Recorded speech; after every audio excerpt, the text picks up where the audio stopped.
What's up, Jesse? Hey, man, I know it's a cliche, but is this a do or die fight, man? I believe so, and I've always looked at all my fights as do or dies, I get in there, I do my best, and I try to always come out with a victory. I think this is a match made, perfectly for me. It's Brandon's not hard to find. He's a come-forward fighter.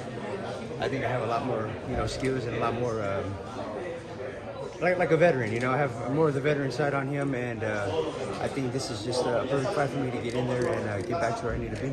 At these weights, he's a little like Antonio Margarito used to be back in the day, like with the punch resistance and the size.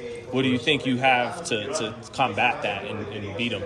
Intelligence, I've been in this game already 24 years, and, I'm still pushing. Thankfully, thank God that I'm not hurt. I'm not. I have, a tremendous mindset still. I still have a tremendous long longevity in this sport, and I'm just waiting for the day to come, which is next week. And we worked hard, and like how we always do, and we're just ready for it. What would you say is the difference in just how you're feeling physically heading into this fight versus when you beat Donaire 8 years ago to win a title? It's just I'm back to that, I'm back to that old Jesse, that move around Jesse, that smart Jesse, that person that doesn't back down. And I think this is why this is just a great fight. It's a perfect fight for me, and it's just all around what I needed to get back to the top. Do you hurt him in this fight? Do you have to hurt him, or can you just hit him and circle the ring and turn him, or do you got to hurt him at some point? No, I got to hurt him at some point. This is not my platform.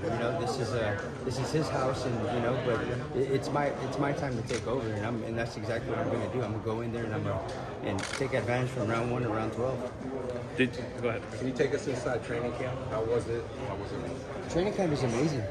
It's fun. It's always a blast being next to Jorge Capetillo. He's a great trainer. He pushes me to my limits. He talks to me very well. He's a man of God, and he's always pushing faith into me, which I love. And it's been a great camp, and I'm happy to have him by my side. Do you take learning lessons from the fight with Raven Ford, and what do you think of his success after that? Oh yeah, most definitely. Of course, I never take a loss as a loss. It's always a learning lesson. Because there's always that shoulda, coulda, woulda, done in the fights, and that's exactly what I did. I went back to the tape. I watched my losses, and I learned from them. I learned exactly what I did wrong and what I should have done, in there. But I bring it into the next fight, and that's where I really showcase myself.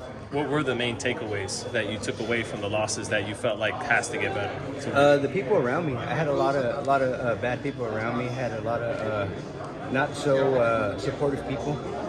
So it was just more of a mindset. It was just more of a pushing me back, not letting me excel like how I should have. But and I stopped listening to myself. I stopped listening to the people that I should have been listening to. But now that I'm back home and I'm back with the people that love me, that care about me, it's been a big help for me. Do you like being an underdog heading into this? I think all my life I've been an underdog. I believe that everybody's always doubted my skills. Everybody's doubted me as a person. And I've always showed everybody, that I'm still here and I'm still swinging. What were your takeaways from the Ryan Garcia fight? Did you see that coming? A lot of people didn't. I didn't doubt Ryan out because Ryan has a tremendous left hook. His left hook is crazy. His speed is crazy. His mindset, is just that's what tricked everybody was his mindset. The way he was thinking, the way he pushed that fight, the way he made that fight be, it made everybody question him. Everybody thought he was crazy, but. Fuck, the kid played a great acting role, and he came out and he shocked the world. But did I doubt him? I did a little bit, just because how hard Devin Haney works. He's a workaholic. He's a tremendous fighter, tremendous athlete. But Ryan came out and he did his thing like how he usually does. A little similar to Ryan. You were born with good gifts in terms of speed and power, stuff you can't teach like Ryan. How much is that just a huge asset to a fighter?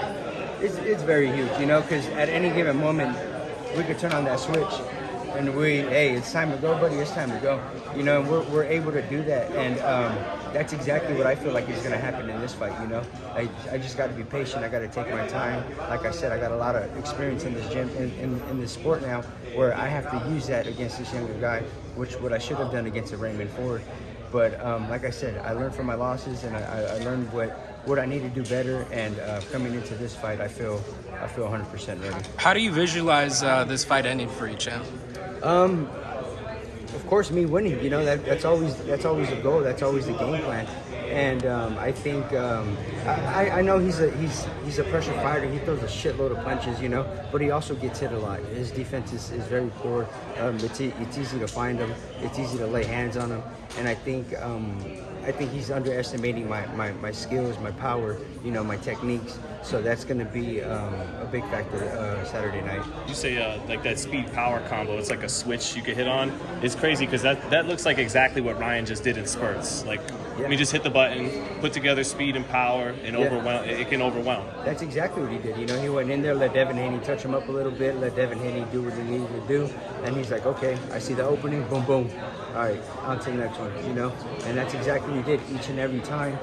He put Devin Haney down, and he put him down, you know, various times where he was like extremely hurt, and it was hard for him to come back and make those adjustments. Is that something you can really implement against Figueroa, or if you let a guy like that come forward and get off combinations, you're letting him build too much steam? Or do you think we could see you do just like Ryan did with Devin, kind of let him get off? It's possible. It's possible. Look at the fight when I fought Rafael Rivera, somebody who's never been put down, somebody who's never been hurt. You know, I was able to do those things, and you just got to let them build that confidence, let them build themselves like they're actually doing something. And you go in there and, you know, you're either able to take them out where, you know, lights out, or you're able to hurt them and create your movement and your what you need to do in there. So you're going to have to really make those moments count against this big guy, right? Most definitely, yeah, of course. And that's our game plan. You know, our game plan is just to be smart in there and use our veteran ways.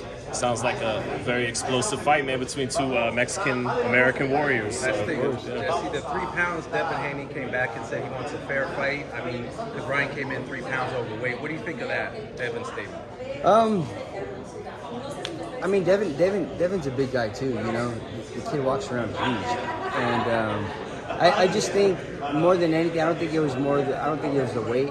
I think it was just how Ryan came in there, ready, explosive, powerful, and I don't think Devin was expecting that at all.